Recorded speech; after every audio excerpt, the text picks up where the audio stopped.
began this competition? They've been looking so sharp in this competition, Chris, and it was an unfortunate miss for Shelley. She's such a young competitor and really has a long way to go in American gymnastics. That's their lowest score in the competition, a 9.225 for a disappointed 15-year-old Shelley Stack. Here's Brandy Johnson from Altamont Springs, Florida. Brandy very quickly rising to the top of U.S. women's gymnastics. She has been so impressive in these games so far. I can't believe it's the first major international competition and hitting so well. Certainly the Americans are pushing for her in the individual all-around competition. Now that was just a little bit of a struggle on that first handstand. Of course, the judges are looking for all the gymnasts to execute their moves right to the handstand. There's a good example right there. Free hip circle, just her dismount. Oh, and a nice landing. Great routine.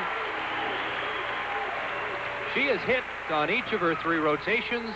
That's Brandy Johnson receiving the hug from Bella Caroli, the coach of the American team. Now, we don't have Bella mic'd, but Elfie has promised to give us a Bella impersonation once tonight. Elfie, do you want to tell us what Bella would be telling her? I saw him early on in the competition, and he said, "Elfie, darling, it's so good to see you, just like old times."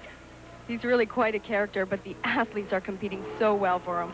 Looks like old times for these American women who have certainly had a good start to their compulsories, and it's in contrast with the American men who struggled. 9.775 for Brandy Johnson.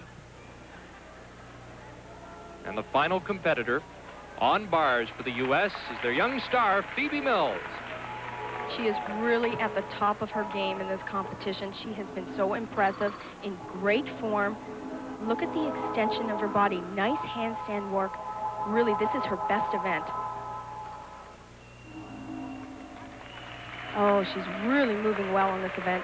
Cast right up to the handstand. There's the free hip circle. Just has to nail the dismount. Perfect landing. Again, another incredible routine for the Americans. You know, she lived in the shadow of Christy Phillips for a couple of years as the Americans sought for somebody to inherit Mary Lou Retton's crown.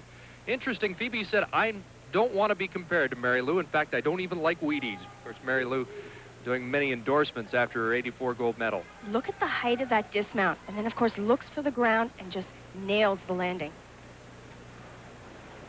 Well, Phoebe Mills and Brandy Johnson certainly have been very impressive for the Americans, who come into this competition ranked 6th. But right now are 3rd, so they have moved up. What a training schedule she has. 9.750 for Phoebe Mills as the Americans continue to move up in women's gymnastics. We're in the final round, a rotation of women's compulsory. Shelley Stack of the United States on the balance beam, bouncing back nicely from a major error on the parallel bars. She's really done a terrific job on this event. One of her strong events, I might mention. Oh, and a beautiful dismount, a really strong routine for Shelley.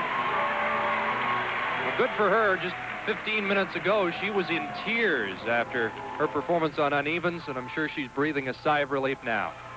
And Chris, this is a really nice shot here, and you can just see how thin that balance beam really is. And there's one of the more difficult moves in this compulsory routine, a back walkover, back handspring.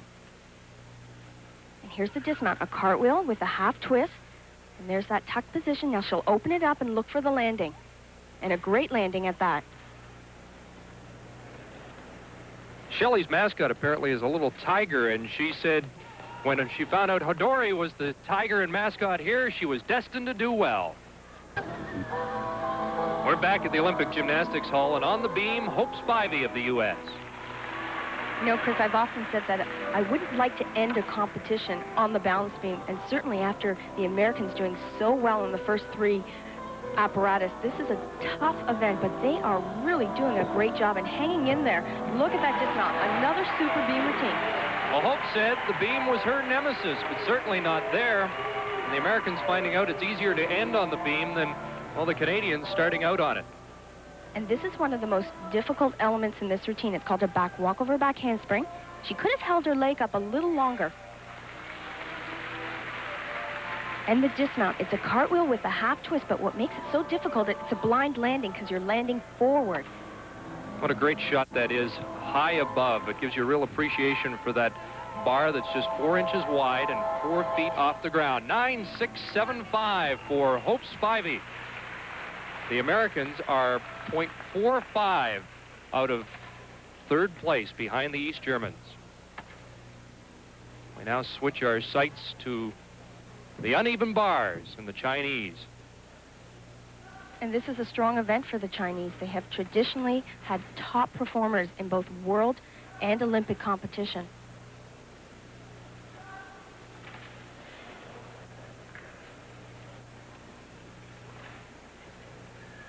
This is Wang Xiaoyan, and she was 8th in the bars competition at the 87 World Championships. Now with this event, the judges are really looking for great amplitude right there on the mount. Every hip extended,